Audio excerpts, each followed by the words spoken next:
سيداتي انساتي سادتي، السلام عليكم ورحمه الله. يا ابني مش هنا، استنى بس. السلام عليكم ورحمه الله وبركاته، اهلا ومرحبا بكم في حلقه جديده من حلقات شابويا. طبعا يا جماعه النهارده معانا محتوى جديد، وهو محتوى بيتعمل لاول مره في مصر. محتوى طبعا محدش عمله قبل كده، نقيم اكل النهارده.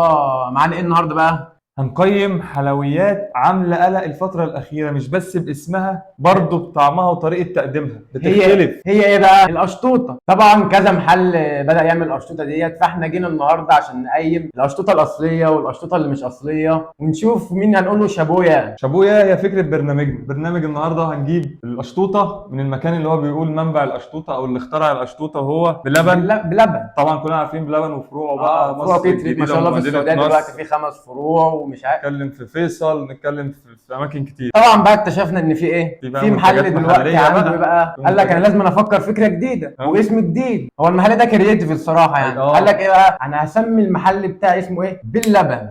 في الف ولام يعني منتهى الكرييتيفيشن اللي في الدنيا. هنتعب النهارده في التقييم لان بلبن وباللبن ومين بقى؟ بابا علي بابا.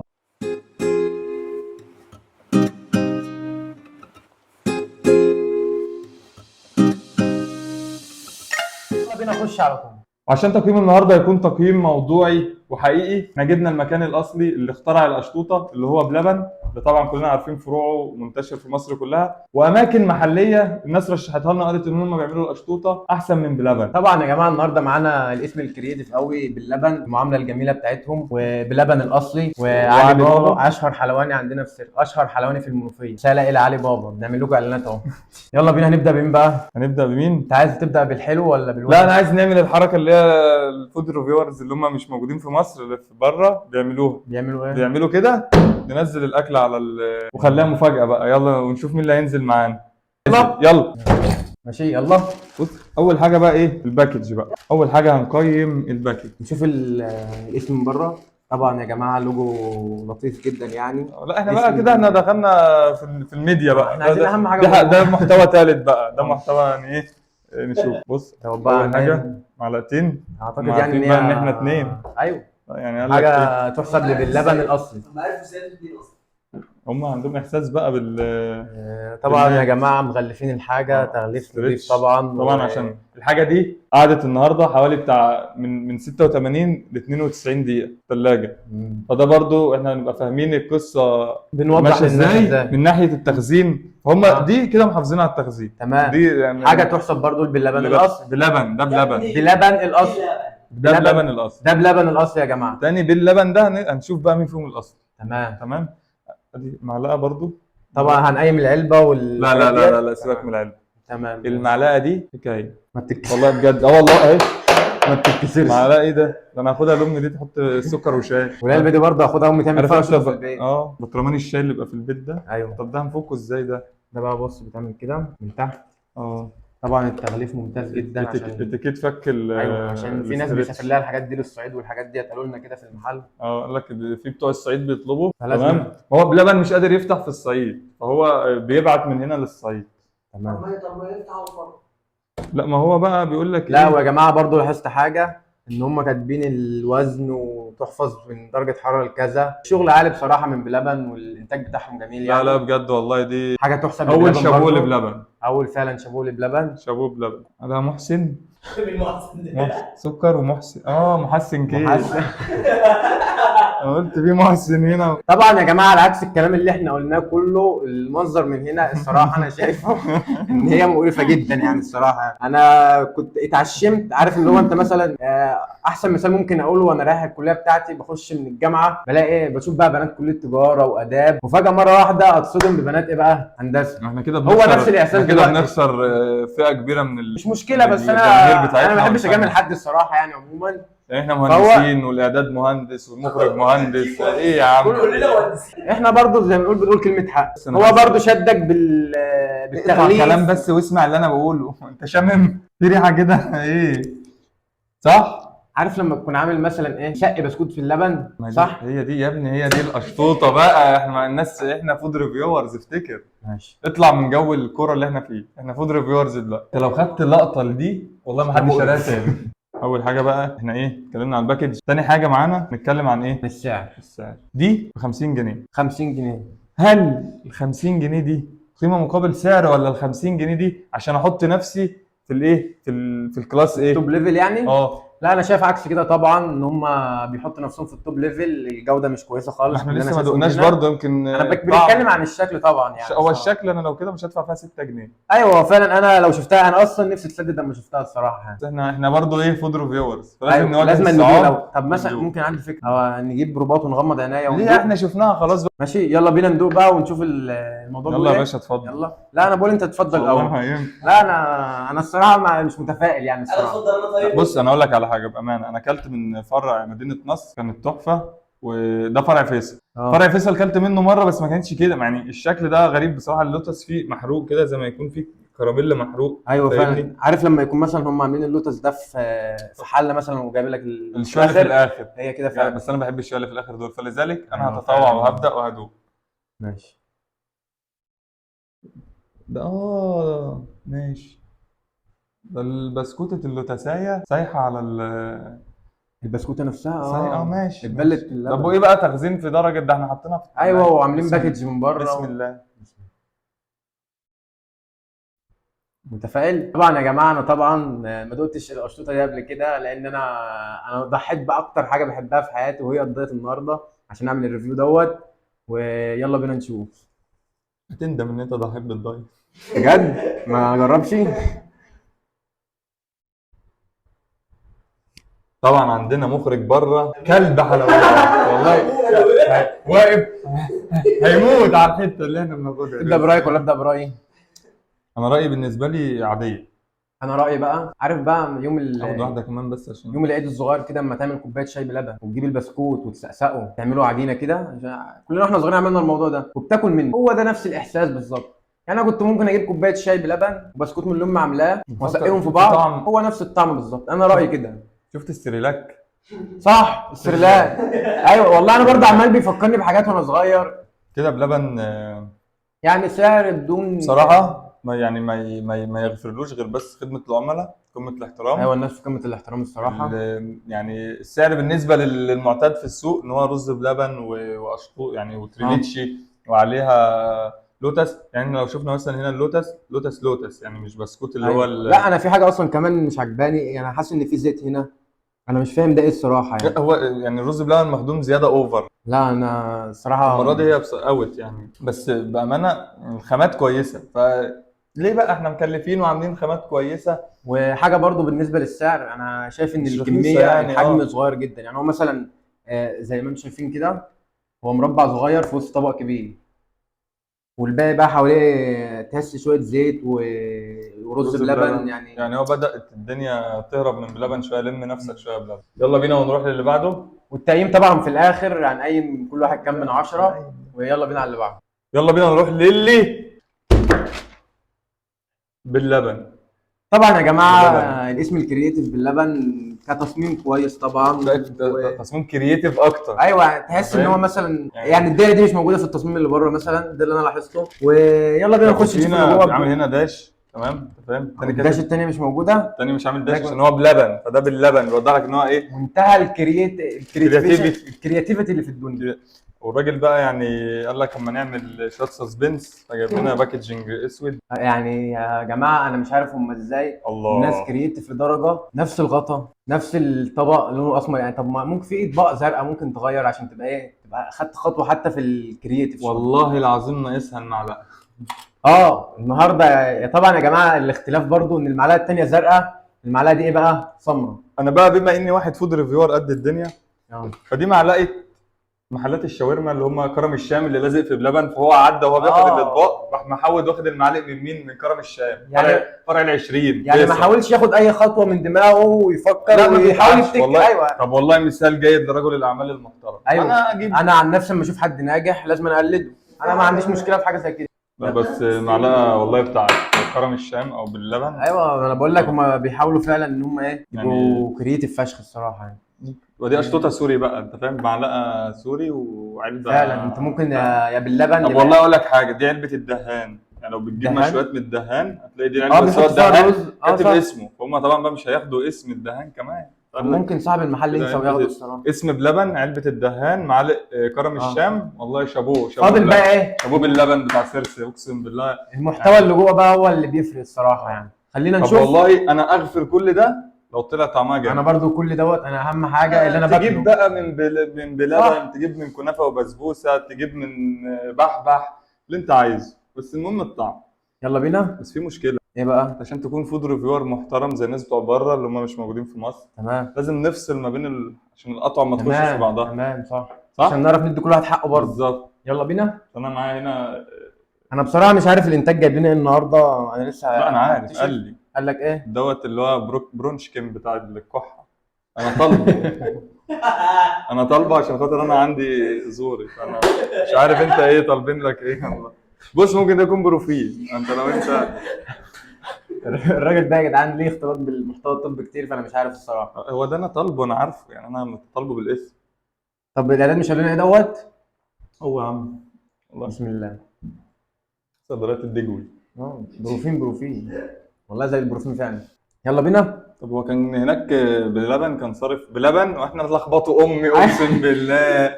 هو ده مين يا عم؟ ده انت مين؟ ممكن مثلا تخليه بحليب بقشطه. يا ابني ما في بحليب. في جاي بحليب الحلقه كمان؟ الجايه. انا كريتيف قوي والله يا جماعه. الله. يعني بصراحه خلينا نسكيب الحته ديت بس عشان دي الناس ما حلوة، تقولناش. احنا دي هنضربها بالبتاع. دي بعد الحلقه ان شاء الله. على مش هينفع طول. بقى قدام الكاميرا. خليها بعد الكاميرا. تمام. اعداد. هنحوسها بعد طبعا يا جماعه بالنسبه للحجم فهي طبعا انت اكبر. قفشت المعلقه كده يا صاحبي، انت هتلاقي ما فيش تقييم. انا علي يا انتاج.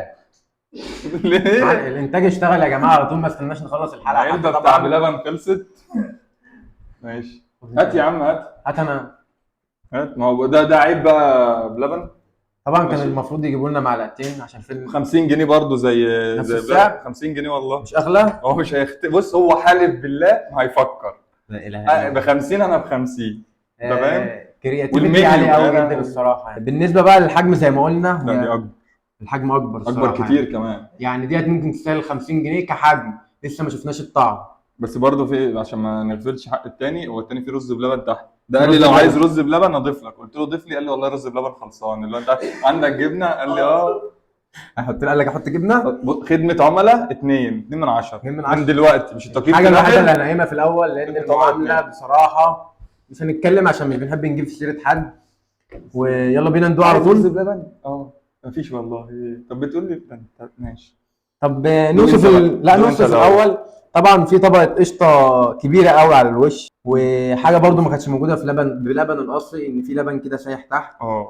هو انا حاسس ان هي كريمه خفق مش لبن. لا هو انا في احساس تاني اكتر من ده كله، انا مش عارف انت ما خدتش بالك منه. اللي هو هل دي الحب اللي هو بتاع البليله؟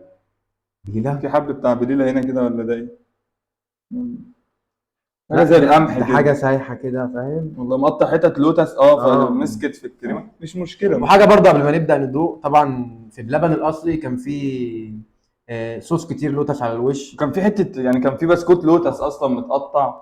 فينا شوية حاجات والبسكوت مهروسة التاني كده. تحس ان هو كان غامق عن دوت، فممكن ده يكون البسكوت اللي هو مش اصلي. ويمكن ده الاصلي واحنا اللي ما نعرفش اما ندوق. ممكن. يلا بينا. يعني يبقى ده لوتس والتاني لوبس اب بقى والحاجات دي. ممكن برضه. احنا ندوق بس يا باشا. فين الكيكه؟ طبعا انا مش لاقي الكيكه طبعا. مش بتاع كريمه بس. انا حاسس ان احنا بناكل يعني، هو بص كلها كريمه ومفيش كيكه تحت. فوم حلاقه. انتوا يا جماعه استغلتوا الدقيق مثلا يعني ولا ايه؟ مش فاهم. يعني عشان اجيب حته كيكه لازم اغوص في النص كده، المعلقه طبعا هتتدب ويبقى منظر وحش. يا عم اضرب. لا بس اقول لك على حاجه. بيقول انا من موقعي هذا، وبما اني اول مره ادوق الاشطوطه، انا حاسس ان ديت مكوناتها. انت عشان هتكذب. لا بانت. قول رايك بكل موضوعيه. لا والله انا حاسس ان ديت بجد خفيفه عن التانيه. بيقول والله بتكلم بجد، بيقول عن يعني. ايوه تحس ان انت ممكن مثلا تاكل الطبق ده كله من غير ما تقفلك ما مثلا. دي بقى الفكره. مش مسكره، مش لا. فيها سكر كتير. اللوتس الاصلي عند بلبن مش باللبن. ايوه اللوتس الاصل اصلا تقيل. بالطبيعه بيسد النفس. تقيل. خد بقى خبره فانا معاك. هحاول اجرب تاني كده عشان عجبتني الصراحه. لا هي حلوه. حلوه بامانه يعني. بس برضه ما تعديش بتاع خدمه العملاء مش هشتم بقى عشان احنا ما بناخدش سسبند. طبعا الحاجه الوحيده اللي ممكن تنزلهم في التقييم هو خدمه العملاء، وهنشوف في الاخر طبعا. لا انا دي عجبتني الصراحه يعني. اعداد مش هتاكل منها دي، ده هتخليها لي بعد الحلقه. اركن اعداد. بس هي الكيكه في فرق بقى هنا انك ما كنتش تحسي بالكيكه. عارف يمكن انت؟ عشان التانية فيها رز بلبن. لا بس ممكن، انا عجباني بس انا الكيكه بتكلم كده. على الكيكه هنا. الكيكه هنا فيها سنه، عارف انت اللي هو بتيجي في بقك ثانيه كده في كيكه. ما دي حاجه حلوه مش حاجه وحشه. اه تصدق. انت هي مود برضه بس جميل بصراحه. مناديل انتاج. يلا بينا. يلا بينا بقى يا جماعه نشوف اللي بعده، وهو ايه بقى؟ وهو البابا. منتج يلا. محلي طبعا موجود عندنا، ليه تاريخ كبير عندنا في المنوفيه وفي سيرس اللام طبعا. هو ايه بقى؟ علي بابا. طبعا الناس ديت مش زي بلبن. بقول لك ايه، الناس دي فعلا ما بتهزرش. فعلا بجد يعني بجد. الناس شغلها جد الجد الصراحه. شرقي، حلويات، بلبن، اشطوطه، بتنجان، اي حاجه. اي حاجه تلاقي دايس فيها. لا وعندهم شويه منتجات في رمضان يا جماعه، احنا انا كده حاسس ان احنا بنعمل بنعمل دعايه إعلان، صح؟ ده كلام الناس. احنا جبنا. ايوه. يلا بينا على رقم 3 وهو علي علي بابا. بابا. يلا. يلا. طبعا يا جماعه الباكج طبعا هم اهتموا باكتر حاجه في الشنطه، هو ايه بقى؟ الاسم بتاعها. طبعا الشنطه كلها اسم، عباره عن اسم. ايوه احنا اتعلمنا من اللي فات. ان احنا ما نهتمش بالمظاهر الخارجيه. اه. فخلينا نشوف على طول ايه بقى الحجم اللي الجودة. جوه والجوده اللي جوه يعني. مبدئيا. حجمه صغير. لا استنى بقى عشان انا ملاحظ حاجه بقى. ايه بقى؟ احنا بلبن كان معلقتين، اه باللبن معلقه واحده. ده علي اصلا بابا. مفيش. علي بابا قال لك ايه؟ بايديك بقى وتعامل ولا مش طب عارف. انا دلوقتي اكل ازاي علي بابا؟ يعني يا جماعه مش هينفع. يعني انا عايز اكل دلوقتي. هات لنا اعداد معلي اعداد. لا طب انا بتكلم بجد والله، دي تجربه. يعني مثلا انت دلوقتي طلبت حاجه هتاكلها في الشارع تيك اواي، هم مصممينها تيك اواي، هتاكلها ازاي؟ مش يعني منطقي ترجع الصراحة. بقى تقول له والنبي يا عم هات معلقه يا عم. لا مش هتنفع. بس خلينا نقول طبعا ان الحجم هنا اقل من الحجم الثاني. كتير. هو السعر مختلف، يعني السعر السعر ده طبعا 35 مختلف. جنيه دي يعني الى حد تمام. ما مقبوله يعني. اه فانت بتتكلم في حوالي 30% من السعر او كام؟ ثلاث ارباع السعر، 75%، 30 نازل يعني. والناس برضو كانت كريتيف في بس. الموضوع دوت وصغرت العلبه والغطا هو الغطا برضو. لا بس الغطا هنا داير ما يدور، هناك كان مربع. هناك كان مربع. اه ممكن. لكن هنا داير ما يدور كده في. لا هو انا متفائل الصراحه بجزء منها قبل ما ندوق كده، بس خلينا نشوف على طول يلا. قبل ما نبدا نقيم متعودين بنعمل ايه؟ بنفصل بين عشان نعرف ندي كل واحد حقه. تقييم حقيقي. يلا. بنمشي كده. دواء بروفين عالمي، بنشكر الاعداد طبعا على الدواء البروفين دوت. والله العظيم الواحد مش عارف كان هيروح فين، ده أنا عندي شويه كحه. هات لنا معالق يا ابني. معانا بقى عشان العمليه معالق عشان ده علي بابا خلاها ايه بقى؟ والله يعني شكرا بلبن، معلقتك انقذتنا النهارده. تخيل ما كنتش معانا معلقتك ما كناش شكرا هنصرف بلبن معاك. التاني ادانا معلقه واحده هندوق بيها ده برضو. كرم الشام، دي معلقه كرم دي معلقه الشام. كرم الشام، يعني نشكر كرم الشام. يلا. حاسس ان احنا انا مش متفائل. هو مبدئيا انا الصراحه انا مش مش متفائل. لوتس، مش لوتس يعني. مفيش البسكوته لوتس. مش مكتوب عليها لوتس اصلا، مكتوب مكتوب عليها ايه؟ بص بقى اللي هو الحاجات بقى اللي هو ايه، لوكاس. ايوه برضه ناس كريتيف فشخ بتوع الناس اللي هم بيعملوا البسكوت اللوتس دوت. لوكاس ولوبس وفي حاجه كمان عايز اقولها، انا حسيت برضه ان احنا اللبن كتير قوي، تحس ان هو ايه. معلش بقى، ده مش ده راجع لاذواق. انا واحد بحب اللبن كتير. انا واحد مش بحب اللبن اساسا. فيعني دي اذواق، فدي عادي ما يعني انت وذوقك. فلكن بالنسبه للصوص هم حاطين صوص كتير، دي حاجه تحسب كتير. لهم برضه. طحنين بسكوته وحاطينها. ايوه وحاطين بلبن بسكوته كامله. الاصلي. ايوه وده ايه بقى؟ فستق. دوت فستق. حاطين فستق، مكسرات محطوط. حاجه تحسب برضه كرييتيف برضه منهم. يلا بينا نشوف بقى الفقره الاهم بقى، الطعم. الطعم. يلا بينا. انا الصراحه مش متفائل عشان مش بحب اللبن يا جماعه الصراحه. طب انت ايه بقالك رز بلبن؟ انت بقالك 3 حلقات بتقيم حاجات بلبن. لبن لبن لبن. هنعمل ايه بقى؟ الترند. ترند. اضرب بقى اضرب.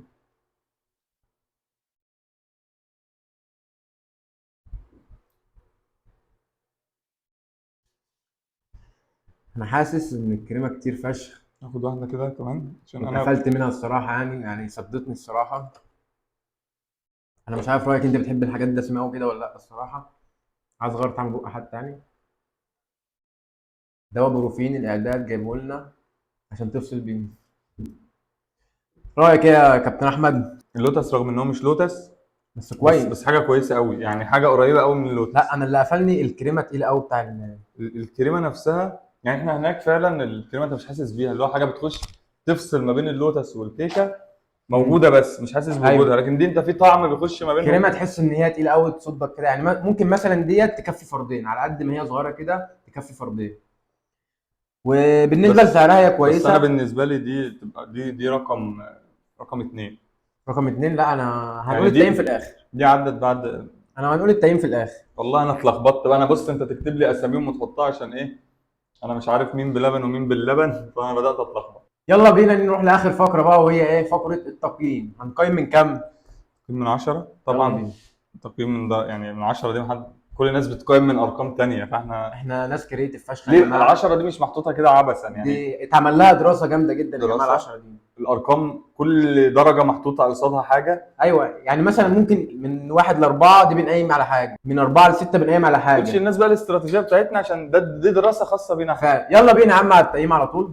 طبعا يا جماعه معانا دلوقتي دوت عايز اقول لك حاجة بلبن. بس، حطينا الاثنين جنب بعض والله هم حاجة واحدة في ايوه المحل واحد. طبعا، يعني انت يا اصلا لو دي العلبه كبيره شويه هتقول انت جايب ال3 من بلبن. لا بس دي بص من جوه الديزاين في يعني في فكرة في اختلاف. انما ده بيعدي. يلا يا جدعان هاتوا اللي لا عندكم. انت عارف اللي انا لاحظته برضو ايه؟ ان تصميم المحل نفسه زي تصميم محل بلبن. والله خدت بالك من حاجه زي كده؟ مش عارف اقول ايه. فكر شويه، اجتهد يعني، اتعب. مفيش حد بيوصل ولا هو بيوصل هو يعني. يلا انت لما تشوف حد ناجح يا عم قلده فيها ايه يعني؟ يعني احنا ان شاء الله ما كنا ممكن نروح نعمل اي محتوى تاني سهل زي اللي بيتعمل، ايوه لكن احنا اخترنا ان احنا نبتدي احنا في حاجه مش موجوده مش اصلا. موجوده اصلا، ما حدش عملها قبل كده، اول ناس نعملها احنا طبعا. فقلنا يلا إن بينا إحنا بقى نقيم. نقيم يلا. طبعا معانا هنا اول واحد بلبن الاصلي، ثاني واحد باللبن اللي مش مش أصلي. اصلي، وثالث واحد طبعا اسم كريتيف فشخ علي او بابا. اسم مختلف، علي بابا. طبعا يا جماعه علي بابا محل حلويات شرقي، مش يعني مش هيبقى متخصص في ليه الاشرطه بس حلقه في يعني. الشرق طبعا. ايوه طبعا. علي بابا. يلا هتبدا انت تقيم ولا ابدا انا؟ بس احنا انا يا جماعه النهارده هتبقى تقييماتي قاسيه جدا. انا بلبن، انا عشان تجربتي معاه مش اول مره. تمام. فانا بناء على باك جراوند عندي، فبلبن عندي هو يعني قد درجات ولا اقول؟ درجات من 10. كطعم بلبن ممكن 6 من 10. انا طبعا يا جماعه عشان اول مره اكل اشطوطه واول مره طبعا اكل سكريات من فتره، هدي بلبن دوت يعني 7 من 10، عشان بس انا اما اكلته ما اتقفلتش، بس كتصميم كشكل من بره انا اتقرفت منه الصراحه يعني. بس البسكوت صح مع الرز بلبن اهم حاجه الجوهر، مش هنبص بعد كده ممكن نغمض. مثلا اقوم مغمض عيني مثلا واكل واتكيف برضه. هتتبسط. يلا بينا على التاني. باللبن باللبن. ما انتوا لخبطتونا يا جماعه. شوفوا لكم حل بقى يا جماعه انتوا لخبطتونا والله. والله شوفوا لكم حل، انا افضل طول الحلقه اتلخبط. لا باللبن هو يعني بجد 4 من 10، عشان أنا يعني أنا باكل حاجة باللوتس، فأنا محتاج صوص لوتس. أنت طاحن بسكوتة وعاملها كده على الوش. الكيكة فيها عضة كده، اللي هو أنت كيكة عادية مش تريليتشي. أنت القشطوطة تريليتشي على قشطة. القشطة بقى فوم حلاق. انا بقى عندي وجهه نظر تانية. انا هدي تقييم قليل طبعا، بس عشان خدمه العملاء ما كانتش كويسه طبعا. مش انا لما اكلتها أنا سايبها الصراحه، دي للآخر دي. انا الصراحه ما حسيت ان انا محتاج اكل منها تاني. التقييم هيبقى قليل بس عشان حاجه، ان هي خدمه العملاء ما كانتش كويسه خالص. هديها 5 من 10. علي بابا طبعا محلي المفضل. حلويات محلنا اي حاجه. المفضل. يعني هو مش اعلان والله، بس هو المحل فعلا محترم. علي بابا لا يعني علي بابا 5 من 10 وكرمه فيها، عشان بس الصوص اللي هو جايبه صوص كويس. القشطوطه نفسها الكريمه تقيله جدا. الكيكه مش احسن كيكه برضه.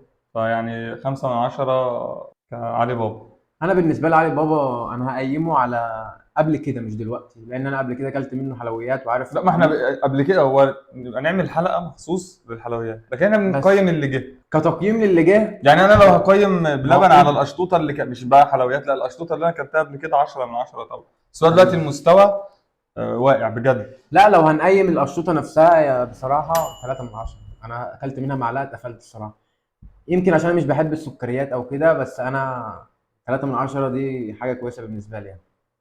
ويعني اللي احنا عايزين نقوله في الاخر ان احنا دي اراء شخصيه. احنا مش بنقول مثلا، مش بنعمل دعايه لحد، او مش بنهاجم حد، او مش عايزين حد يتفوق على حد. دي انا ممكن انت تجيب القشطوطه من عند علي بابا تعجبك عجبك اكتر من بلبن، تجيبها من باللبن تعجبك اكتر من الاثنين.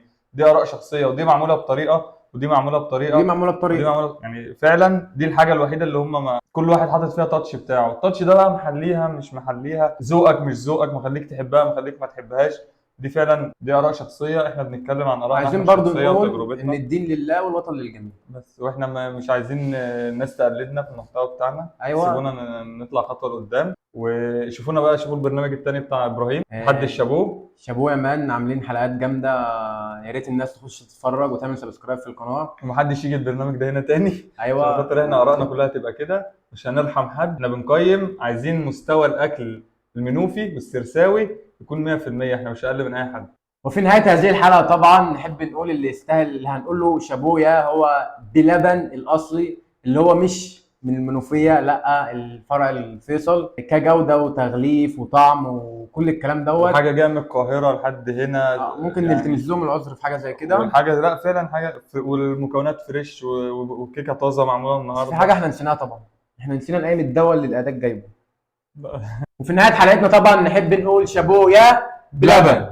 في نهايه هذه الحلقه طبعا ما تنساش تعمل الاشتراك في القناه وتفعل زر الجرس تعمل لنا فولو على فيسبوك وانستجرام ولينكد ان وتويتر، على كل حاجه ممكن تعملها، اي حاجه ممكن تعملها. وطبعا يا جماعه احنا ممكن نشارككم في الحلقه بتاعتنا، توقعوا المشروبات دي طبعا، اكتبوا لنا في الكومنتات طبعا المشروبات دي مش هنقول، بس انا احب من موقعي هذا اي من المشروب دوت 0/10. انت شفت تقييمك لايه؟ اللي يعرف المشروب بتاعي ده ليه رحله خاصه 3 ايام هديله تجربة. الغردقه، عشان مستحيل ان هو يعرفه. دي هديه مني للمتسابق او المتفرج اللي هيعرف المشروب ده، وهعمل له رحله خاصه عن طريق الابلكيشن هقول لكم عليه الحلقه الجايه. ويلا سلام. هو ده قاعد عشان يقول هموت.